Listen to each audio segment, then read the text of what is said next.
Very warm welcome to all of you in this lecture on product design and development. Product design and development is one of the most important activities of any business organization. Business organizations or manufacturing plants or factories are only surviving because of the products that they are manufacturing. Every now and then a company has to relook into its business environment. It has to see that how the products that it is manufacturing is faring in the market, or how much market share has been captured by their products. We see every now and then in the advertisements that most of the companies are coming up with new products, or the enhanced versions of their old products, or a modified versions of their old product. So all the time new products are coming, modified products are coming. So the science and engineering which involves the design and development of these products is called product design and development. So we will see in today's lecture a lot many different aspects which are directly or indirectly related to product design and development. We will see that what are the factors we have to cover when we do a complete product analysis. Then we will see that when the design is ready, we have to select a material which would be used to fabricate or manufacture, or in our language we can say develop that design. So what are the factors required in selection of material, that we will also see. Then we will see that okay, a material has been selected, we have to select a manufacturing process in order to make that product into reality, or the design into reality will be done by the manufacturing process. There we will see that what are the factors to be considered in the in the selection of the manufacturing process. Thereafter we will see that there are certain tools and techniques for rapidly making the prototypes. So we will see one particular process for rapid prototyping also. So let us see, we have so many things to cover, so I may not be explaining all the points in too much of detail, but whatever I will say would be very clear and you will be able to understand it very easily. Now let us first talk about the introduction. I will read it for you. Product development is a conversion process where market requirements are converted into some concrete product ideas. So there is a market requirement for a particular type of product, and in product development that need or demand is converted into the product idea. It is the basic need of every manufacturing company to design and develop new and innovative products to cater to the needs and expectations of the customers. So whatever I am reading is very clear for all of you. During product design, designer has to bear in mind the customer requirements, available resources, possible implications on company policies, etc. So basically keeping in mind the customer's demands or customer's expectations, the company takes a decision to launch or to modify a particular product. So basically this type of development activity is taking place on the basis of the demand and the expectations of the customer. Now this diagram very well explains what we have seen in the very first slide. The customer is specifying their requirements. So customer says I need this product of this color, of this size and in this much quantity. Then specification is set by the customer what he requires, and then needs and wants are studied by the company personnel or the marketing personnel of the organization or of the industry. Then these needs and wants of the customer are interpreted by the marketing people, which already I have said, and these are converted into the specifications. Now, these specifications are interpreted by the designers. So, from where the designers are getting the feedback. So, this diagram very clearly explains the feedback to the designers is given directly by the customers through the marketing personnel. So, the customers, they need a product, they specify their requirements, their needs and wants are studied by the marketing personnel, and then they are converted into the specifications which are given to the designers or which are interpreted by the designers. Now, whatever information that designers have, whatever knowledge they have developed, they transform those specifications set by the customer into the product specifications. And these product specifications or the design which is ready is converted by operational department or operations department into the product or the service, and this is finally used by the customer. So, this product service is so designed and developed to meet the customer requirements. So, you can see with the help of a very simple diagram, we have been able to completely understand the basic process of product design and development. So, what basically is happening? Customer is specifying some requirements.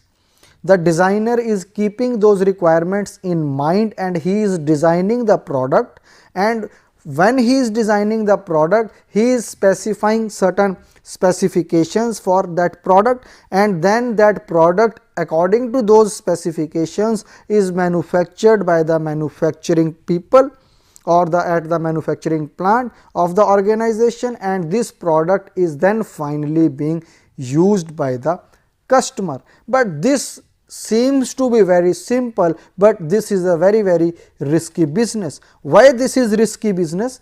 That we are going to see in the next slide. So, on your screen you can see that this product design and development is a risky business. Why this is a risky business? We will see. Most of the product ideas which go to the product development stage never reach the market. So, product ideas are there, but most of the cases they may not be able to reach to the market. Why? Due to non-availability of money, technology, manpower, or due to change in the demand. So, these four factors may lead to the death of many product ideas. What are those factors? That is non-availability of money. Money is not there to develop that idea into a tangible product. Technology is not existing, the need is there, the design is there, but there is no technology to manufacture that product. Manpower or skilled manpower is not there, or there is a change in the demand. Initially there was a customer specification or needs and wants of the customer dictated the development of the new product, but somehow the demand changed, the customer specification changed. Then this product idea or the design that has been made cannot be finally developed into the product. So, most of the product ideas which go to the product development stage never reach to the market due to non-availability of money, technology, manpower, or due to change in demand. So, we have developed the idea, the design is ready, development may take place, but it is not reaching the market. What is going to be the implication of this? The company has invested a huge amount of money in all this process, and finally when the returns have to come, the returns are not finally coming. So, this becomes a very risky business. Then the second point is many products that do reach the market are not successful mainly due to inferior quality, high product cost, poor functionality, poor marketing skills, or change in demand. Then even if the product is able to reach the market, still it is not certain that it would be making profit. Still there may be a failure. Why that failure may take place? That is already there on your screen. You can see it may fail due to inferior quality, or the cost may be high, or the functionality is not that good, the competitor product are more functional as compared to our product, poor marketing skills, it has not been advertised properly, or again the change in demand. So, the demand is not there for the product in the market. Again it is a risky business. Then successful products tend to have a shorter life due to change in demand, stiff competition or rapid technological changes. Now, even if the product becomes successful, still it may have a shorter life. Why? Because the demand of the customers always keep on changing. Moreover, there may be stiff competition from the competitors who are also manufacturing the similar type of products, or there is a technological breakthrough and an advanced version of the product is already there in the market. So, even a successful product may become obsolete. So, product design and development is not a very easy process. We have to take into account a large number of factors in order to be successful in this type of activity. Now, what are the good product ideas? Where should we focus our attention? So, the good product ideas basically are the product with a gap between demand and supply can be considered as a potential product idea. So, basically this point specifies or it tells that wherever there is a gap between the demand and the supply. So, demand is there, but the supply of that particular equipment, item, product or service is not there. In such cases, we may think of that product as a tangible product. We can think that this is a feasible product in which we should put some efforts. So, the demand for that product is there, but the supply of that product is not there, there exists a gap. Then we may decide that yes, this is a good product idea, we should always think of developing, designing and developing this type of a product. Then if some of the idle resources of the plant can be used to manufacture a product, it can be considered a potential product idea. So, within the organization there may be some facilities which are not being used. So, if we can use those facilities in order to design and develop a product, maybe designing can be done by the design team and those facilities can be used for developing that product or manufacturing that product, we may say yes, it is a fairly good idea, because otherwise also those facilities are not giving us anything. So, if we can use those facilities to make a product which can have certain amount of market share, we can say yes, it would add to the revenue of the organization. Then if a product can reduce company's dependence on a select customer base. Now, it may so happen that the company is having a selected customer base, and if that customer base switches their loyalties to some other product, then the company is left with no other alternative but to shut down. So, if an idea or a product can be there which can make the company independent of that customer base, that selective customer base, that can be a good product idea. It can be selected as a potential product idea. So, if a product can reduce company's dependence on a selected customer base, it can be selected as a potential product idea. Then sometime good product ideas may come from our environment like friends, co-workers, etc. So, this is highly unlikely that only the product ideas are going to come to a few individual. If you are open to conversation, open to discussion, so many new product ideas may come to our mind or come to the company or come to the organization, which can be pursued for carrying out the further business activity on those ideas. Now, once we have identified that okay, we have got an idea that this product has to be developed, then we have to think of the complete analysis of that product. So, we have seen that always there is a risk involved in product design and development. Then we have seen that yes, there are certain circumstances where some good product ideas may come, Then when we identify that yes, we have certain good product ideas available with us, then we have to go for a complete product analysis. Now in product analysis we have so many different points that have to be taken into account. These points are basically very important and summarized points. There may be some other points which may have to be considered in product analysis. So we will consider one by one that how these points have to be taken into account. So the very first point is the market potential. So here I would like to address the word potential. We have to see that the product that we are designing or that we are thinking to design, does it has substantial potential in the market? Will it go into the market and capture certain amount of market share? Have we done sales forecasting? What are the forecasts? What is going to be the demand for this product in the market in different demographical zones? What is going to be the demand or the sales of this product? So market potential is very important. It may so happen that we design a product, we develop a product, we launch it into the market and it is not being sold in the market. The company may run into losses. So first important point is that whatever we are manufacturing, it should be consumed in the market. So market potential is one of the most important points that has to be taken into account. Then the second is the product life cycle. Some products may have a shorter life cycle, some products may have a longer life cycle. So in this point, the important thing is to first understand that what do we mean by a product life cycle.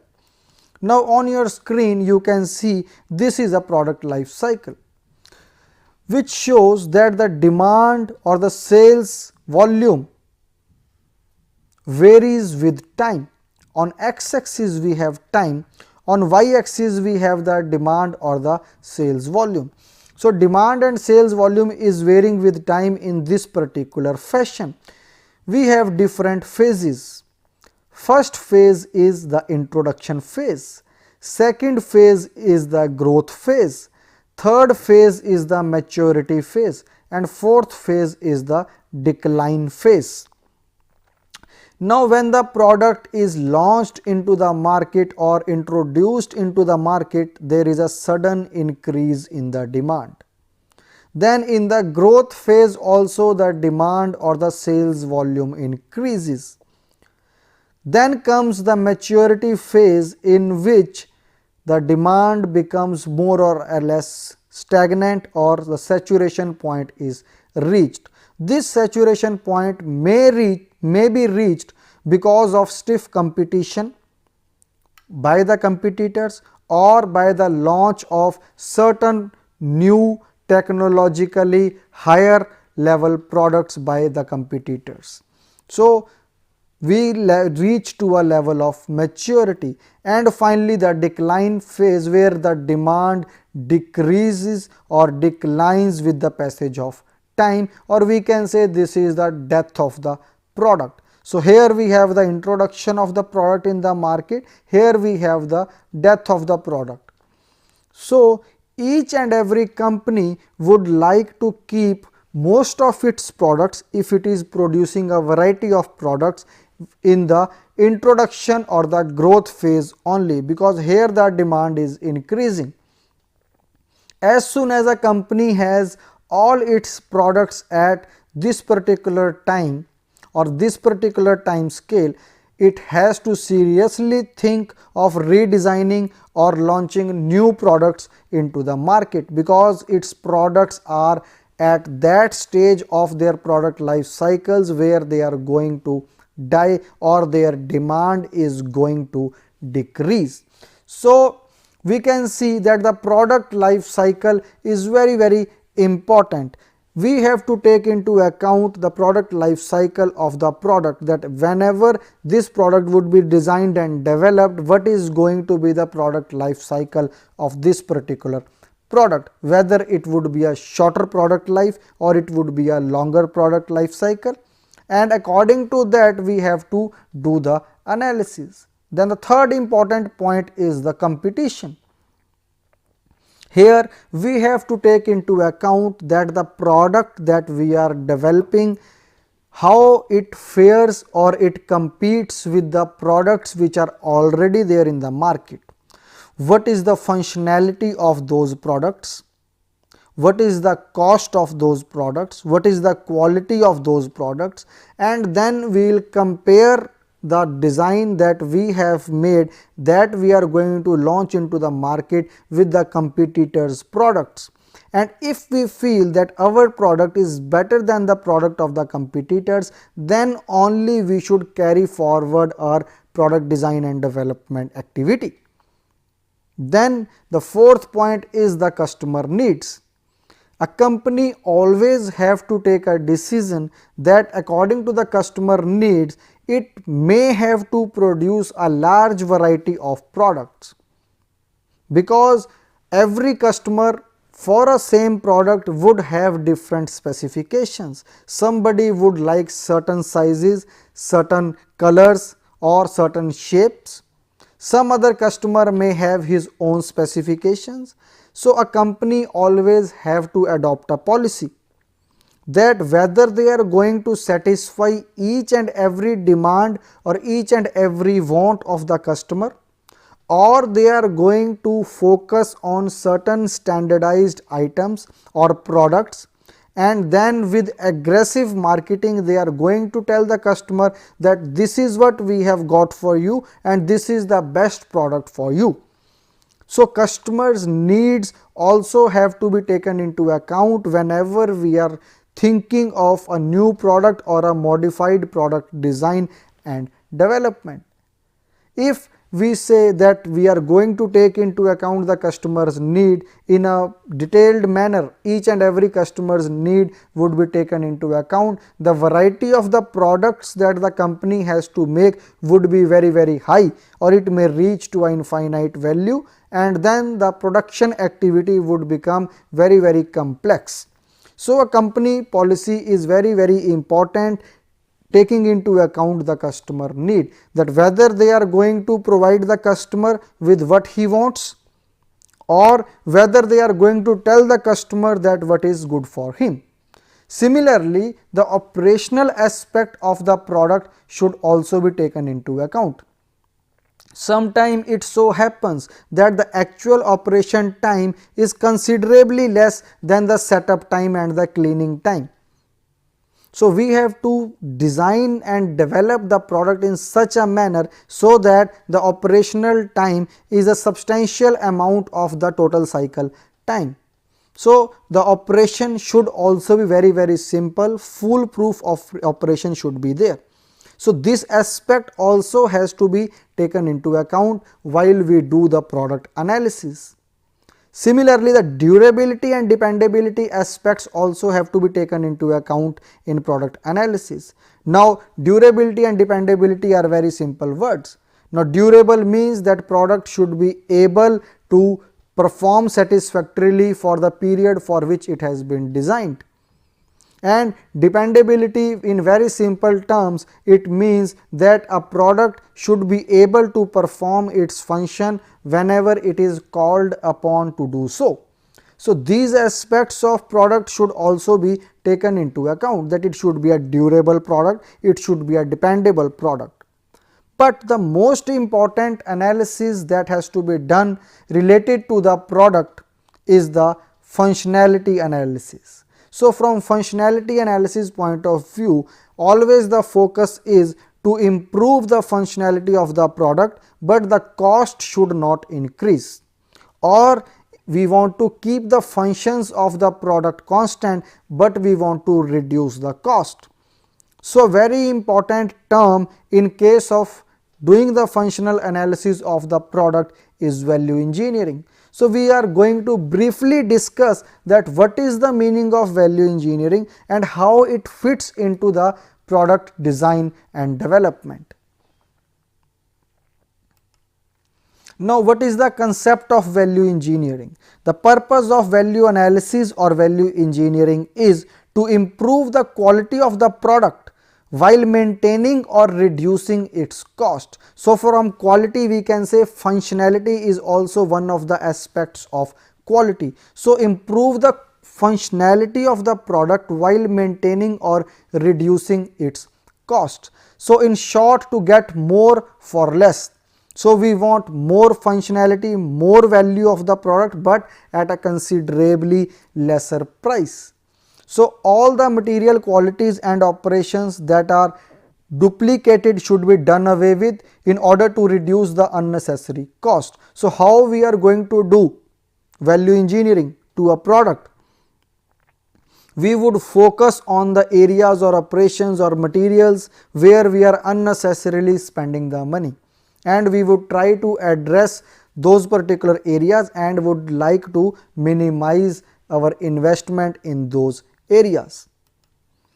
Now value engineering concept, we have already seen what do we mean by value engineering: to get more for less. So usually in globally competitive market, what are the important questions?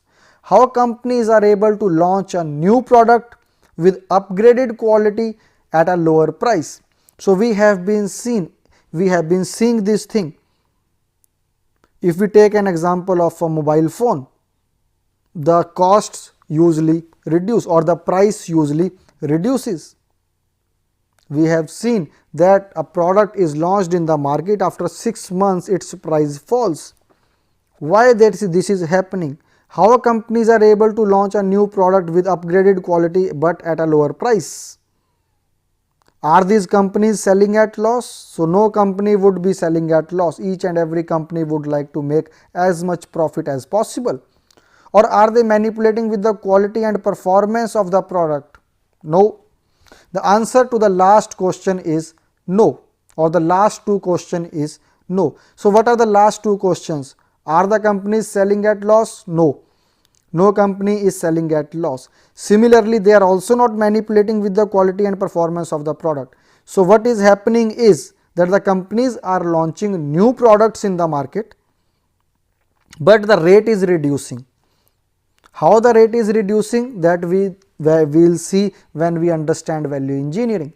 So they are not selling at loss, they are not manipulating the quality, they are not sacrificing the performance of the product, but using certain standard techniques we can certainly think of reducing the total costs involved in manufacturing the product, and thereby we can reduce the selling price of the product.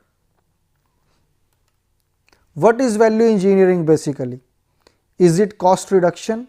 Is it item elimination? So is the value engineering cost reduction? So there is a difference between value engineering and cost reduction, which we may not be covering in this particular lecture, but if a specified lecture is taken on value engineering or a detailed discussion is required on value engineering, we will see that what are the salient differences between value engineering and cost reduction. So value engineering basically is not cost reduction. Is it item elimination? Is it function depletion or function deletion? Is it use of cheaper materials? Is it use of lower cost process? So sometimes it may so happen that some people may argue that you reduce the type of or the quality of the material being used, or you reduce the money that you are investing in the manufacturing process, or you use a lower cost process to reduce the overall cost of the product or the overall selling price of the product. Answer to all these questions is no. It is more than this. So value engineering is not cost reduction. It is not item elimination, it is not function deletion, it is not use of cheaper materials, it is not use of lower cost process, but it is something more than that. So value engineering, how it developed? In 1947, a vice president at General Electric, Harry Ehrlicher, observed the occurrence of a rather unusual phenomenon that had been appearing throughout industry. And this unusual phenomenon led to the development of value engineering. Now what was this unusual phenomenon? The unusual phenomenon was that after the World War, it was observed that most of the equipment has been damaged, or most of the machines have been damaged, or most of the warplanes or the fighter tanks have been damaged. Also, the design guidelines were lost. So, these particular equipment, machines or warplanes were redesigned with certain additional specifications, with certain additional type of materials, but the performance and the quality level was kept the same. The materials were changed, the processes were changed, and then these were developed again. It was observed that in order to achieve the same quality, same performance, same reliability, the new designs are much better than the older designs. So, it was found out that if this can be done in this hour of need, why this cannot be developed into a full blown branch of engineering, which would lead into money making or profit making for the different organizations. So, the basic idea was that design and development was done in a different manner, using different materials and different processes, and it was done at a considerably lesser costs. Now, let us see the definition of value engineering. The Society of American Value Engineering defines value engineering as the systematic application of recognized techniques. So, it is a systematic application of the recognized techniques. So, techniques already have been identified. There are certain standardized techniques of value engineering which are usually followed. So, a systematic application of recognized techniques which identify the function of a product or service, establishes a monetary value for that function, and provide the necessary function reliably at the lowest overall cost. So, basically a function is identified, a monetary value is associated, and then that function is provided, or necessary function is reliably provided at the lowest overall cost. So, basically a function has to be achieved, and how it can be achieved in the minimal possible cost, that has to be ascertained in value engineering. Also, it has to be seen that the function is achieved reliably, or the function is provided reliably. So, once again I would read this definition for you. The systematic application of recognized techniques which identify the function of a product or service, establish a monetary value for that function, and provide the necessary function reliably at the lowest overall cost. So, we are not compromising with the reliability, we are not compromising with the quality, we are not compromising with the performance, but still we are trying to achieve the function at the minimal possible cost. So, this gives us the very basic definition of value engineering. Now, we come on to an important aspect that we call as the selection of materials. So, we have already completed the product analysis.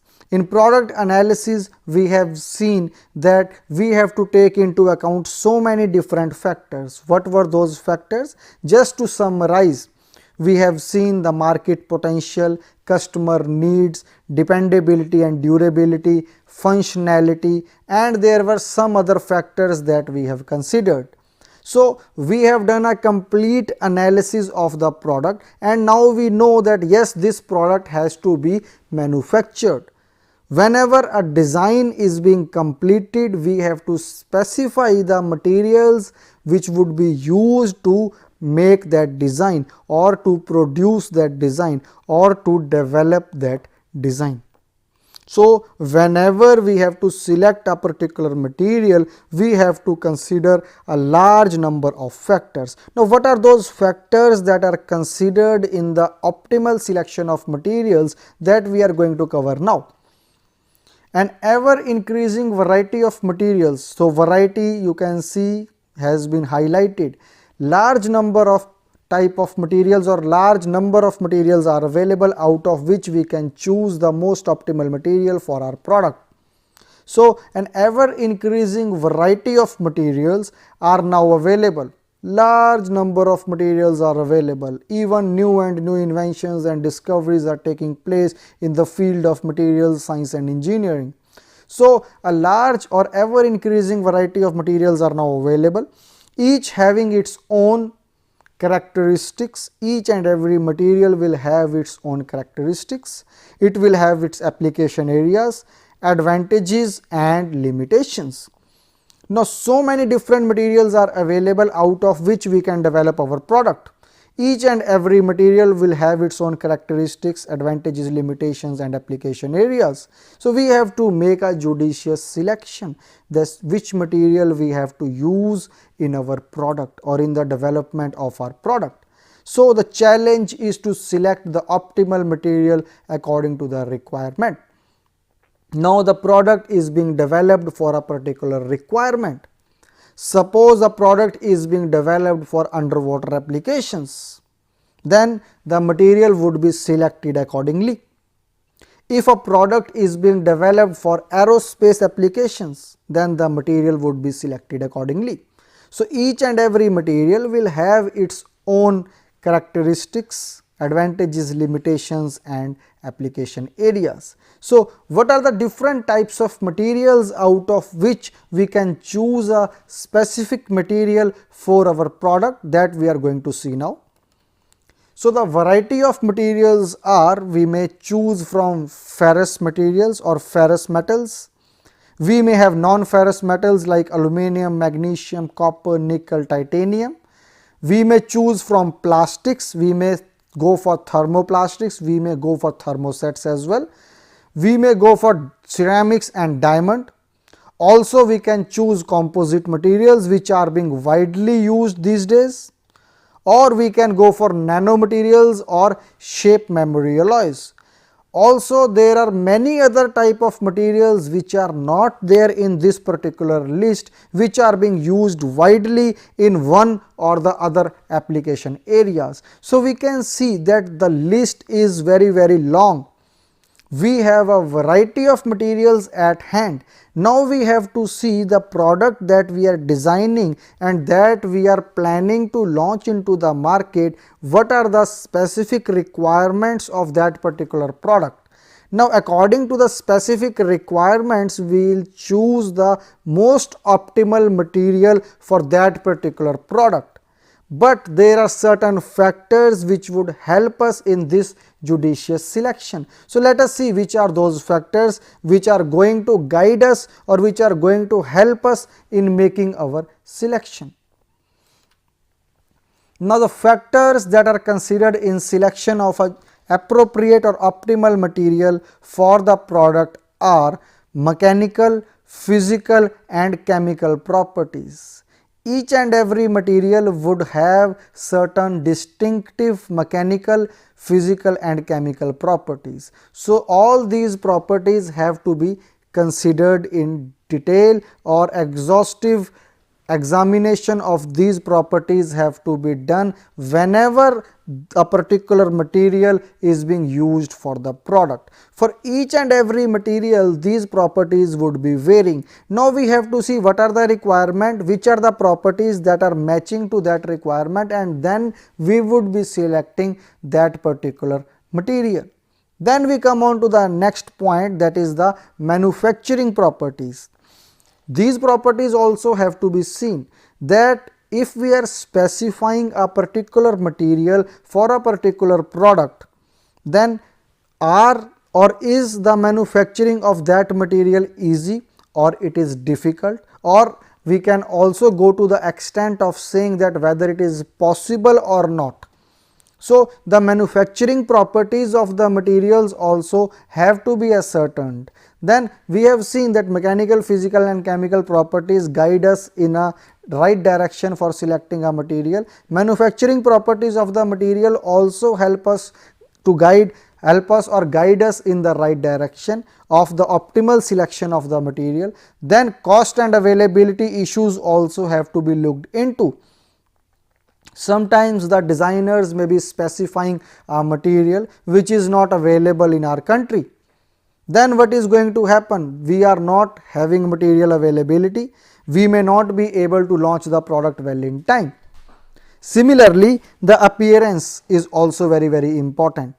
How the material would appear in the final product. So, the final appearance of the material is also very important in the selection process of the material. Then the service life, that what is going to be the service life. Now, for example, a company always has to decide that the product that it is manufacturing or it is putting into the market should have a long life or a shorter life. Now, let us take an example of a toothbrush.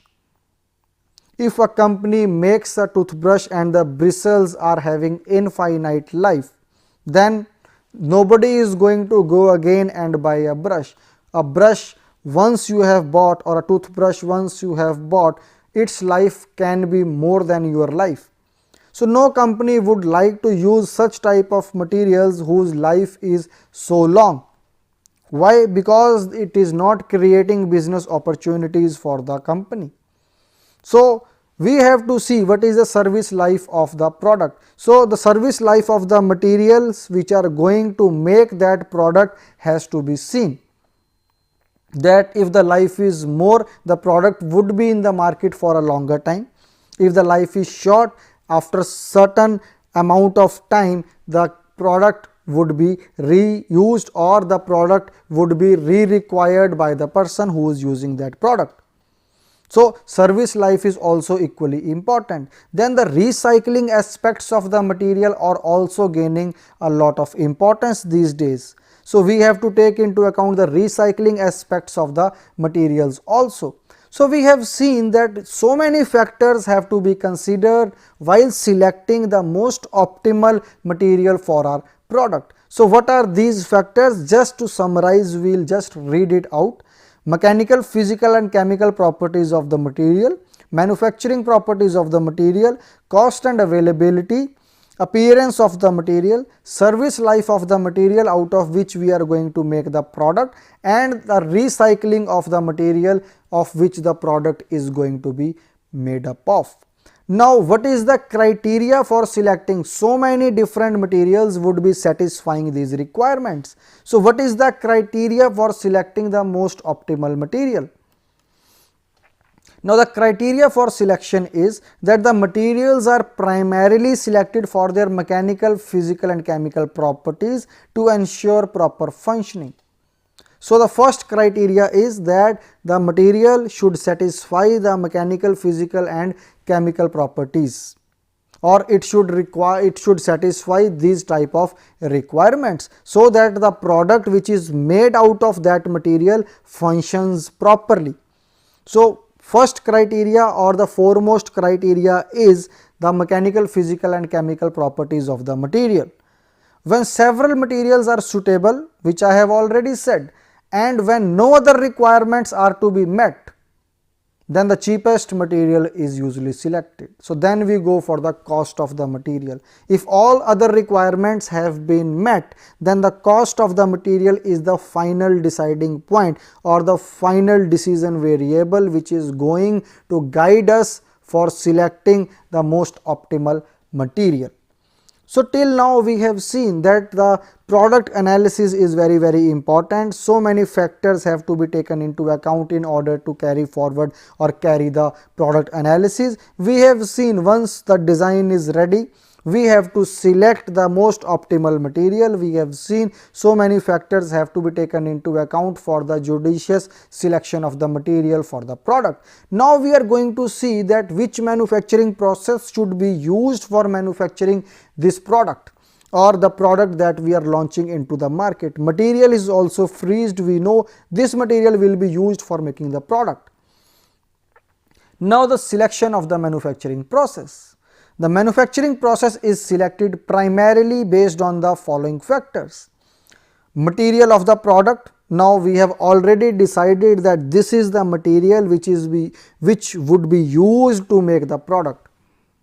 Now, the material we know, On the basis of that material, we will see that which are the manufacturing processes which are feasible for converting this material into the final part or the final product. So, the material that we have selected is going to guide us towards the selection of the manufacturing process. Also, the shape of the product may be very complex, or the shape may be very complex in nature. Then we have to choose the appropriate manufacturing process. If it is very simple, the shape is very simple, we may choose a different manufacturing process. Also, the size of the product is also going to guide us in the appropriate selection of the manufacturing process. Similarly, the volume, that what is the quantity that we are going to produce, that is going to guide us in selection of the manufacturing process. So, some processes may be feasible, economically justifiable for small quantity. Some processes may be economically justifiable for large quantity. So, the volume of the product or the amount of the product that we are going to launch in the market is going to help us in deciding that which manufacturing process should be used. Also, the quality requirements would be guiding us in the right direction. What is the surface finish required, what is the dimensional accuracy that is required, what is the surface conditions that are required. So, all these things are going to guide us towards the optimal and the judicious selection of the manufacturing process. So, just to summarize these points, let us see what are the factors that we are going to consider in the selection of the manufacturing process. We would be considering the material of the product, also the shape of the product, relative intricacy or complexity. We are going to see the size of the product, we are going to see the volume of the product, also the quality requirements from the product. So, then we will see that which process is the best manufacturing process for this product, and we are going to adopt that process for manufacturing this particular product. Now, we will see that once the design is ready, we know that this design is to be fabricated or developed out of this material, and finally from the material we go to the finalization of the manufacturing process. Depending upon so many factors, we go for prototyping. In the product design and development, the next stage is the stage of prototyping, where we design and develop a particular type of a prototype which would be tested before the full blown production of the product can start. So, a prototype would be made which would be tested according to the requirements. So, for prototyping we have a new developed branch of science and engineering that we call as rapid prototyping. Now, rapid prototyping, what is a prototype? Let us first understand the basics of the prototype. A preliminary and original, full or small scale and usually functional version of something, new design or construction that has been or will be copied or developed. So, this is something, a fully functional version of what we are envisaging, what we are thinking of launching into the market. So, this is it can be of the same scale or it can be of a reduced scale for testing purposes. So, we make a model or a prototype and do our testing. So, prototype we know. Now, what do we mean by a prototype? Now, what do we mean by rapid prototyping? That we are going to see in the subsequent slide. Let us first try to understand that why a prototype is needed. To realize conceptualization of design. So, basically we have a particular design available with us that we want to launch into the market. Now, we want to see that how exactly our design would look like. So, to realize the conceptualization of design, we need a prototype. For testing, which already I have told that prototypes or models are made for testing purposes. So, we would like to see that what type of stresses it can bear or what type of functionality it has. So, for that purposes we need a prototype. So analysis and modifications in the actual product can be done if the testing has been done on the prototype. Maybe in certain cases it may fail under certain requirements or certain circumstances. So we would like to redesign or redo the design in such a way so that it does not fail under those operating conditions or environment. So prototype testing is one of the most important points in the product design and development cycle. Then it could be required before full production of a product is taken care of. So when full production of a product has to be done, before that we may make a prototype and see how it looks like, how is the concept, how even it can be tested also. So basically prototyping and testing is one of the important aspects which has to be taken care of in product design and development. So it will also take some time. We don't want to spend too much of time in this particular process, so we go for rapid prototyping. So what do we mean by rapid prototyping? Rapid prototyping means, rapid means fast, and prototyping means making first full or small scale and usually functional version of a new design or construction. So prototyping, already we have seen what is a prototype. So prototyping is basically making a prototype which can be either a full scale or a small scale. It is usually functional, maybe it would be a working model, we can say, of a new design or construction, and rapid means fast. So we want to develop our prototype at a very fast pace in order to reduce the overall product design and development cycle time. So definition of rapid prototyping is there on your screen now. You can see fabrication of a physical three-dimensional part of any arbitrary shape directly from a CAD database by a quick, highly automated and totally flexible process. So there are so many things which can be discussed in detail in this particular definition, but basically I need to address on quick, highly automated and totally flexible process. So basically we are developing a database, we are developing a model or a prototype from a database, and the process of rapid prototyping is very fast, it is quick, it is highly automated and a very flexible process. So these three are the salient advantages, that it is quick, it is flexible and it is highly automated. So from a CAD database which is available with us, we are transferring that particular information into a solid prototype or a model. So we will also like to go through as one process of rapid prototyping. So this is one process of rapid prototyping. This is step 1. You are seeing on your screen, there is a UV laser and scanner. Then we have a UV curable liquid. This is the liquid, UV curable liquid, and the platen is lowered to a preset depth for a slice being cast. So this platen on your screen, you can see this is lowered to a preset depth. So this is the depth.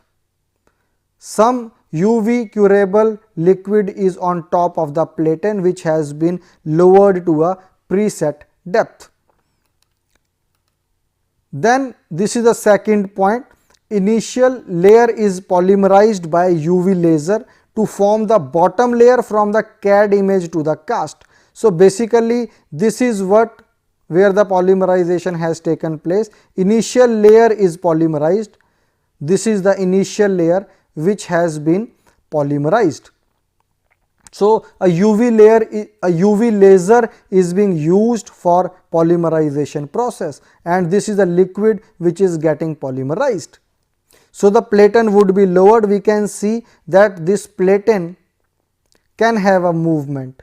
Movement is possible. We have at first step we have fixed a predefined depth to this platen, and now this would be moved in the subsequent steps. So we have cured certain depth of the liquid.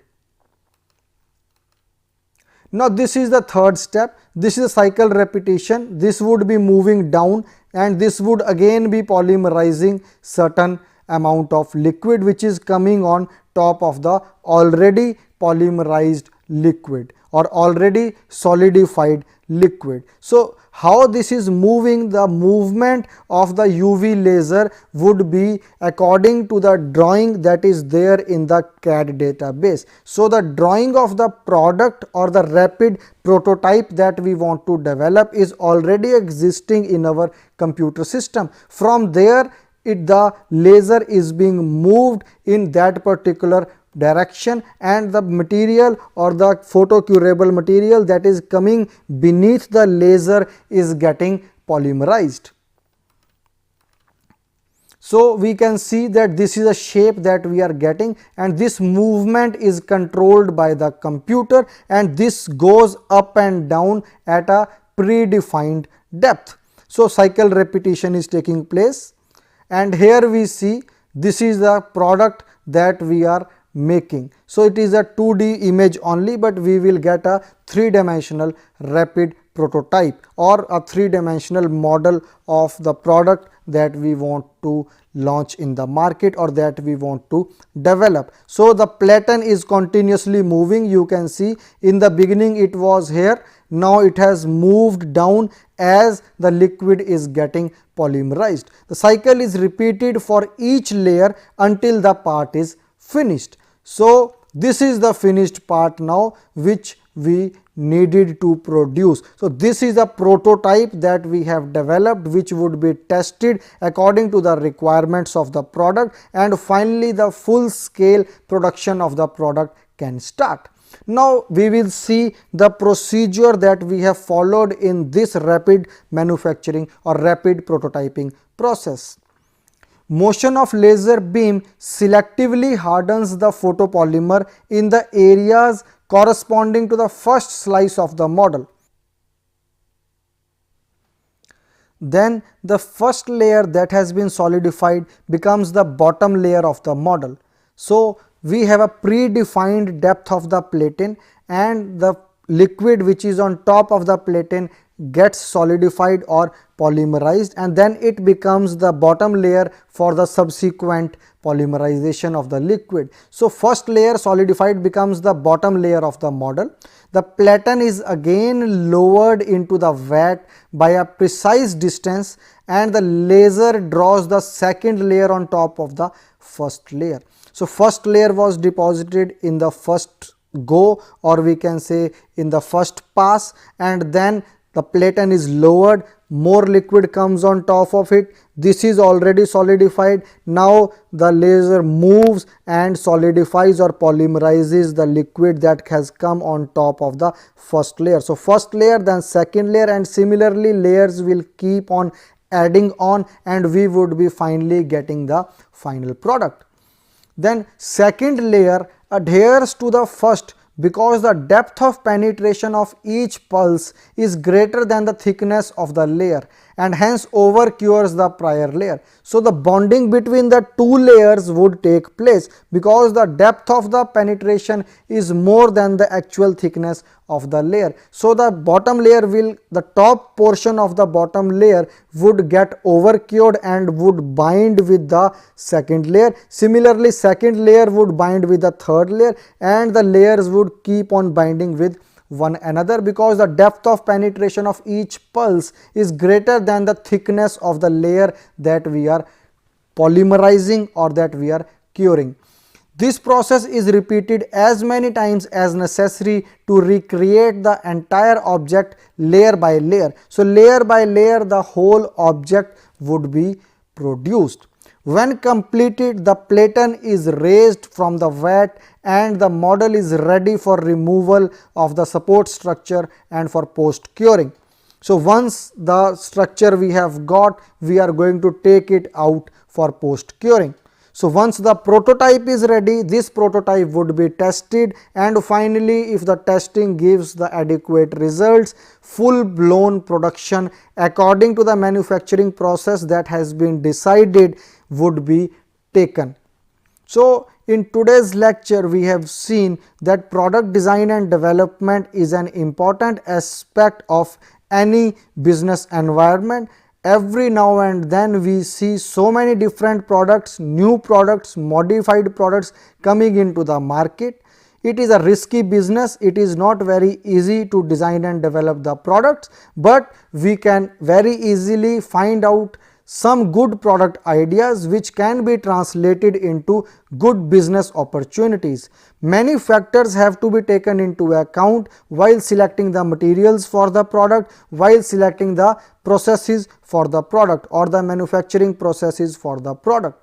Similarly, in order to reduce the manufacturing cycle time or the product design and development time, rapid prototyping is very important. We have seen that what do we mean by rapid prototyping, and also we have seen one of the methods of rapid prototyping. Thank you.